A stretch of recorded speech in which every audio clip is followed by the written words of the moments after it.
Good day everyone! Welcome again to my vlog. So for today's video, may bago na naman tayong adventure na susubukan. Naglalakad kami ngayon papuntang bus stop. Sasakay kami doon ng bus papuntang Kuriyama Station.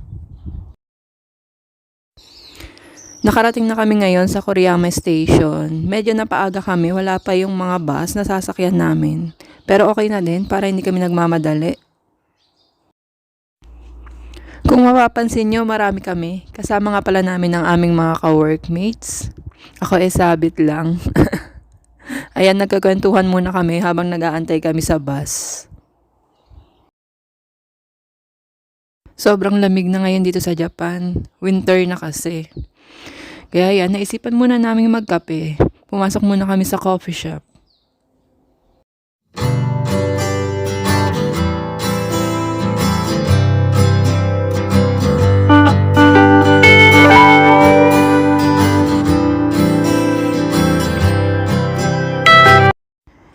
This time, nakasakay na kami ng bus papuntang Inawashiro. Alam nyo ba, manghang-mangha talaga ako sa nakikita ko sa aking paligid. Kahit saan ka lumingon, maganda ang kanilang lugar. Dati sa anime at movies ko lang ito nakikita, pero ngayon, actual ko na siyang nakikita. Ang tahimik sa loob ng bus. Actually, cultured na nila na kapag nakasakay ka sa loob ng bus, ng tren or public vehicles, dapat hindi ka nag-iingay. Nasa 1 oras din ang biyahe namin simula sa Kuriyama Station papuntang Inawashiro. Buti na lang, wifi operated itong bus na to, kaya hindi ka maiinip sa biyahe. Huwag mo nga lang kalimutan ng power bank para fully charge ka lagi. Kasi mahirap ma-miss ang mga gandang spot dito. Lalo na ako, mahilig ako mag-video. Kaya ang cellphone ko, ito, madaling malobat. Isa pa sa nakakamangha sa lugar na to, will preserve ang kanilang mother nature. Talagang iningatan nila ang kalikasan. Kaya habang nagbebiyahe, manghang-mangha ako sa kapaligiran kasi napakaganda. Pagmasdan niyo muna ang paligid at mag-enjoy.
Marami ng snow sa paligid.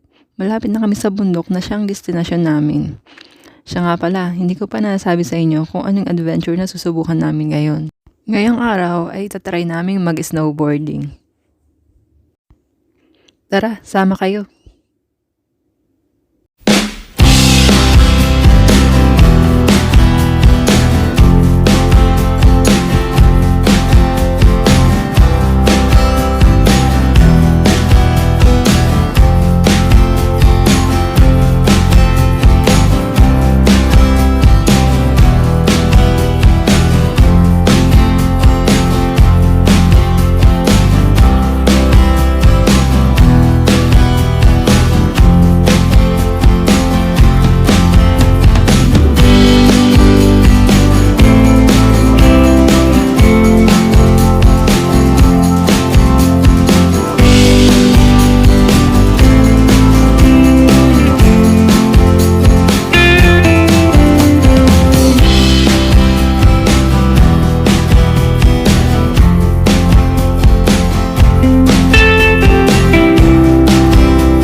Nag-rent nga pala kami ng isang room, then nag-share-share na lang kami para dito namin iwan yung mga gamit namin para safe yung mga personal belongings namin. And syempre, dito na rin kami nagpalit ng pang snowboarding na outfit. Tingnan nyo naman kung gaano kaganda ang view mula dito sa room namin.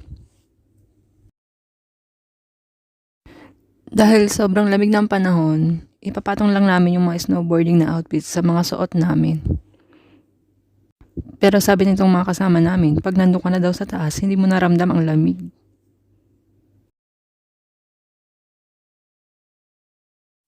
Tignan nyo kung gaano kaganda dito. Ang gandang pagmasdan ng lugar, parang pang postcard lang. Sa pictures ko lang ito nakikita dati tsaka sa movie. Ngayon, tanaw na tanaw ko na.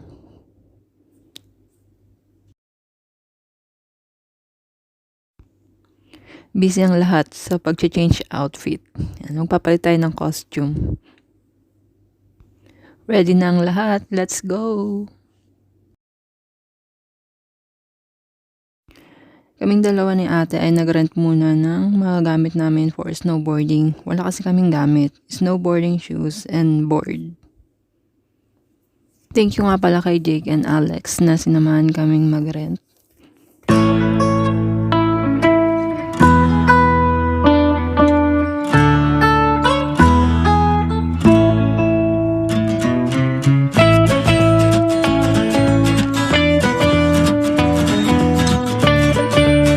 Sa mga oras na ito, hinahanap na namin yung mga kasamahan namin. Nahuli kasi kami gawa ng nag-rent pa kami ng board tsaka ng shoes. Pero dahil lunchtime na, naisipan na rin namin kumain.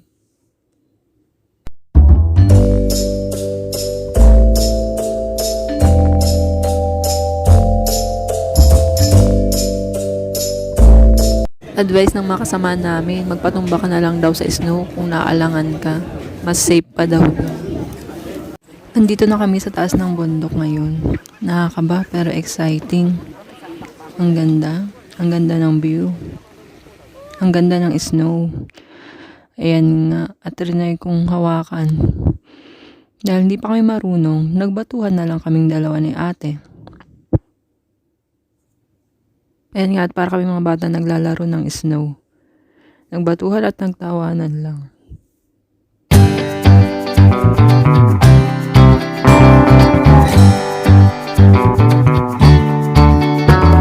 This time, nakasakay kami ng lifter.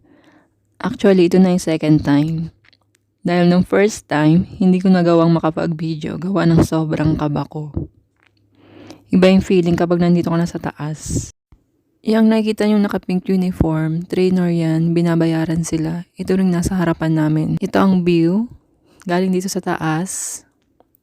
Habang nakasakay dito, dapat relax ka lang at kalmado. Sa mga may fear of heights, siguro, mahirapan dito. Dahil habang tumatagal, tumataas. Then, bababa lang siya ulit kapag malapit na doon sa dulo. Isa ito sa mga hindi ko makakalimutang karanasan.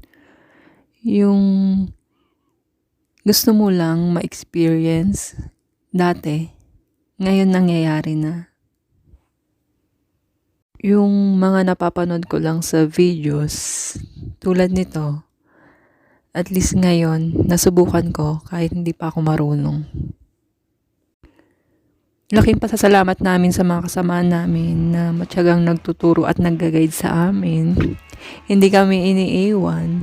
Thank you so much. Thank you very much. Enjoy ko lang talaga yung experience kahit ilang beses matumba, bangon ulit, try again. Parang buhay lang yan. Ilang beses ka bang matumba at magkamali, ang mahalaga, marunong kang bumangon at natuto kang bumangon at magbago. Tumatagal na enjoy ko na siya kahit hindi pa talaga ako marunong. Ang sarap ma-experience ng mga ganitong bagay. Para sa akin, isa na tong achievement kasi kahit kailan hindi subagi sa isip ko na matry ko yung mga ganitong bagay. Thank you kay Lord for allowing this to happen. Uwian na ito, nakasakay na ulit kami ng bus. Parang mas mahaba ang biyahe namin ngayong pauwi. Pabalik na kami ng Koriyama Station.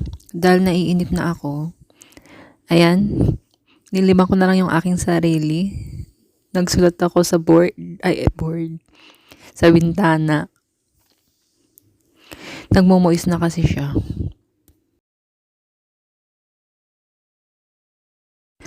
Ayan muna for today. See you again on my next vlog.